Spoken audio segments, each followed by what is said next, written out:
Great. Okay. Hello, my name is Chris Mitch, and today I'm going to give a short presentation on a paper I wrote entitled Loving the Alien, Hating the Hybrid, a Cultural Study of Robotech. A little bit about myself. I'm a graduate student enrolled at West Chester University of Pennsylvania, and I'm hoping to get my master's degree in English with a concentrating in writing, teaching, and criticism soon. I'm attending West Chester University through the Investment and Learning Program at QVC, where I work as a writer-producer in their video production department. As you can guess, I'm interested in media culture, particularly in film and television. I also run an audio blog called Digging Star Wars, which is a film history podcast exploring and discussing classic films that George Lucas references in the Star Wars saga. But today, I'm here to talk about my cultural study of Robotech. And to begin, I thought it would be best to define media culture, cultural studies, and a few related terms. Media culture consists of radio, television, film, internet, and additional products of mass communication. It's an overflowing bank of information regarding our collective and individual identities. Because of this, Columbia University professor Douglas Kellner calls media a, quote, misperceived source of cultural pedagogy, unquote. Media has the power to shape our worldview, morality, fashion, diet, sexuality, you name it. Cultural studies is the examination of media culture, and it stems from a 1960s, 1970s project launched at the University of Birmingham Center for Contemporary Cultural Study. The project developed methods for the analysis, interpretation, and criticism of cultural artifacts. This continuing examination is carried on by scholars and critics today who track and define meanings attached and associated with elements of media known as texts. So what does this all mean? Well, since Hollywood does not portray all segments of society and the world at large with the same frequency, accuracy, or respect, critics serve as interventionists by sharing their own evaluation of media texts with peers and the public to reveal how these texts portray, instruct, or otherwise affect people's lives. And this is obviously my purpose today. In order to delve into what I'm talking about with Robotech, I figured I'd bring you up to speed on what it is. And I'd like to start with the show opening. This will just give you a little bit of the flavor of the show, which is from 1985.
So that was the opening, and Robotech has been called a sweeping science fiction epic of humans defending their homeworld against alien invasions, and it's the brainchild of television writer-producer Carl Macek. There's some of his other titles that he's worked on.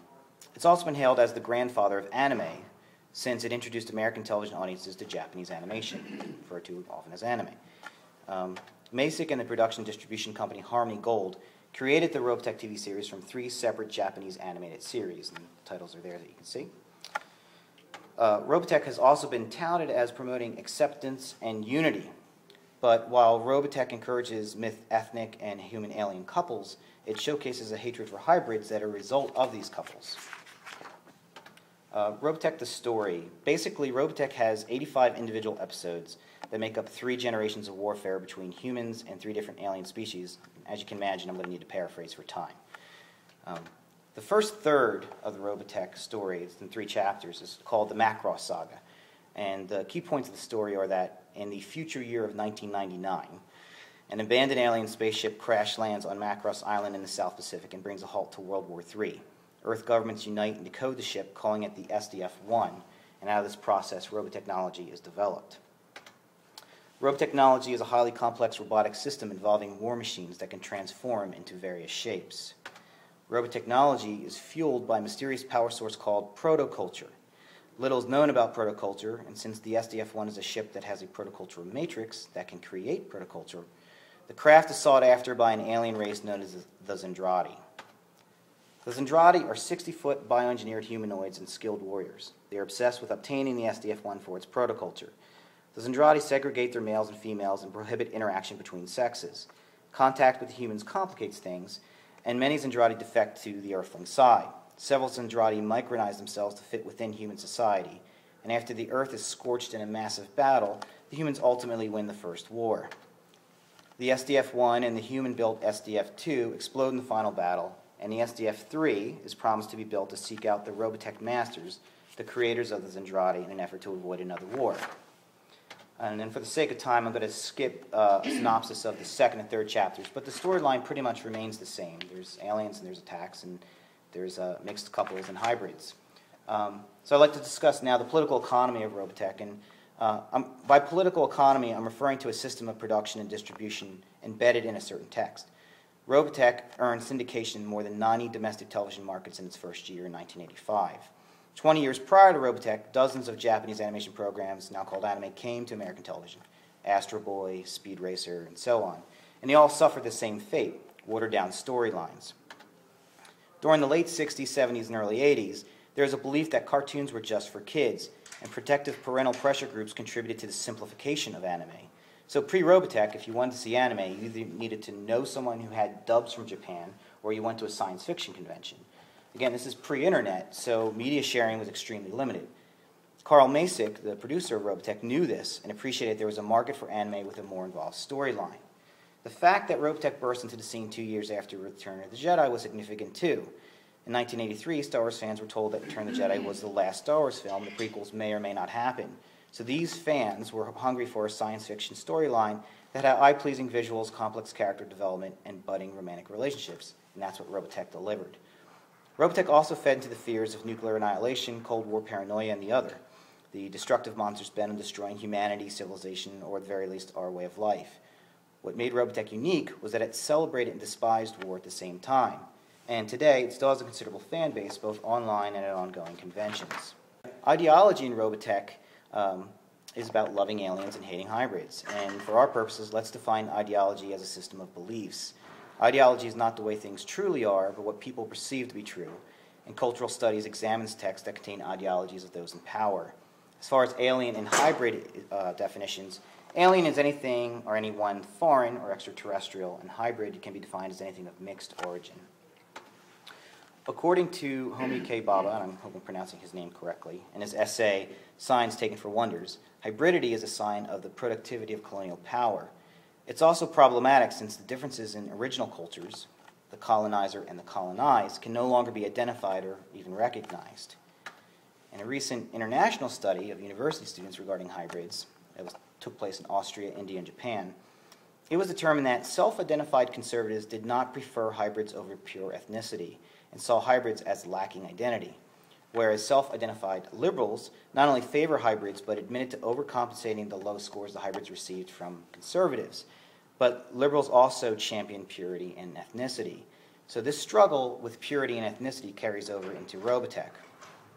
Within each generation of Robotech, there is at least one interspecies couple, consisting of one human male and one alien female. There are also additional mixed couples in each storyline.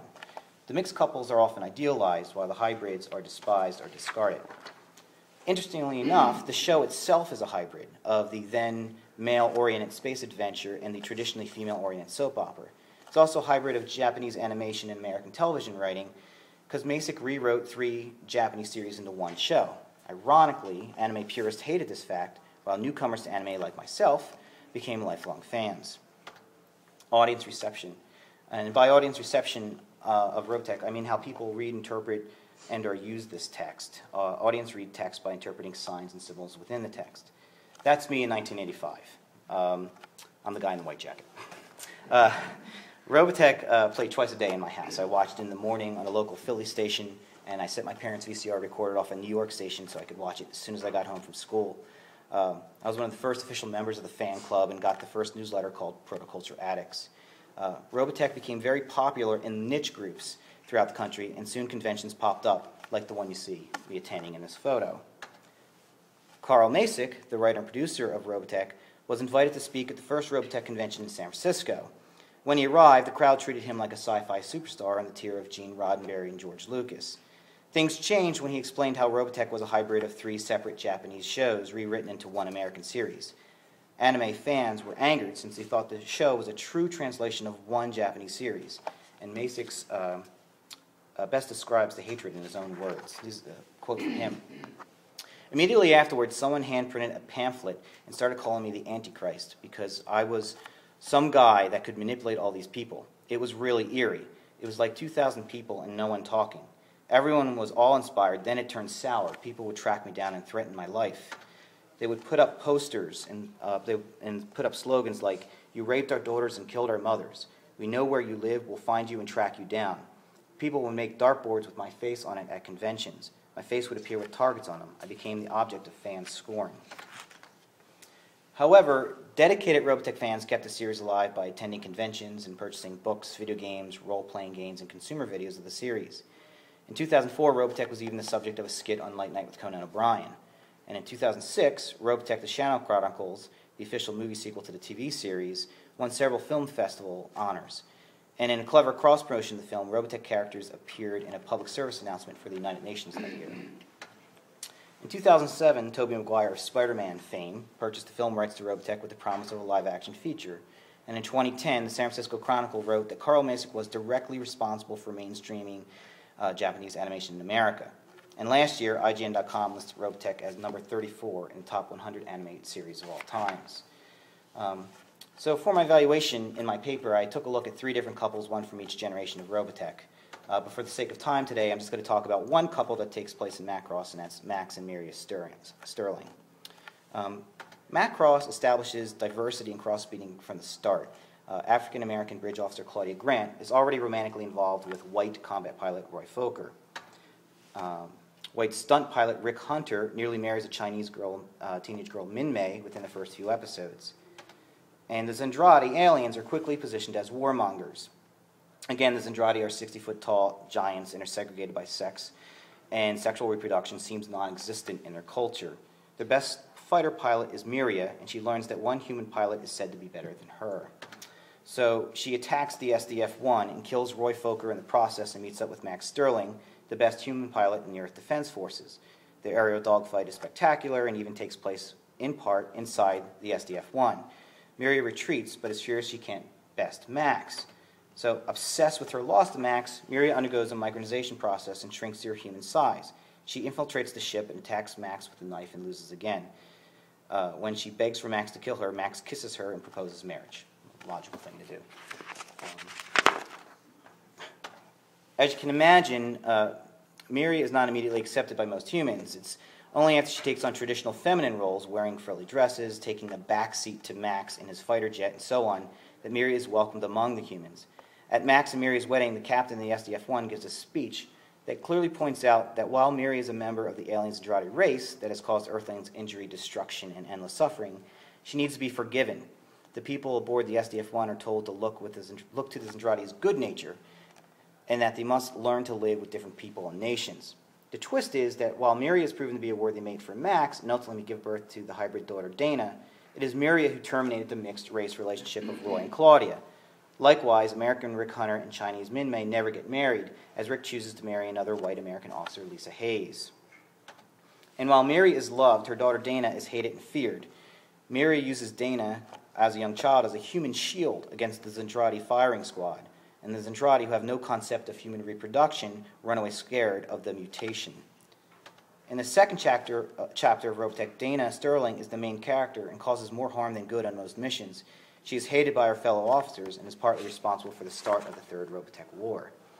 So while the character names change through each chapter of Robotech, the alien love hybrid storytelling repeats itself in each chapter. In 2006, Masick and Harmony Gold did their penance with a feature film called Robotech: The Shadow Chronicles. The film championed 3 female hybrid characters with significant roles within a complex storyline, as well as powers granted to them since they were hybrids and not pure essences. Even in the PSA they did for the United Nations, Robotech was finally promoting acceptance for all. And for an old protoculture addict like me, it was wonderful to finally see the love of the hybrid. That's my presentation. Thank you for your time, and I want to know if there's any questions. I was wondering if you found or did a similar sort of issue of hybridity in like American sci-fi. Like I was thinking maybe Star Trek or Yeah, I think what's going on in Robotech isn't isolated. I think it's a science fiction thing because there's a fascination with the other, and I think at the time of my life when I discovered Robotech was perfect because it was sort of preteen, and there's that awkward stage of like suddenly having an interest in girls and whatnot, and the show certainly plays on that, and it plays it's a boy's fantasy, like this girl's this kick butt warrior, and I can beat her and I can marry her, so it definitely isn't a fantasy, and I think that happens a lot in science fiction, and I think to your point, Star Trek in particular plays a lot with mixed couples and the problems that their offspring would have. I know Next Generation Star Trek, the Worf's son, I forget his name, but that he dealt a lot with his identity, so I think it's a common theme in science fiction. Any other questions? Well, again, thank you for your time.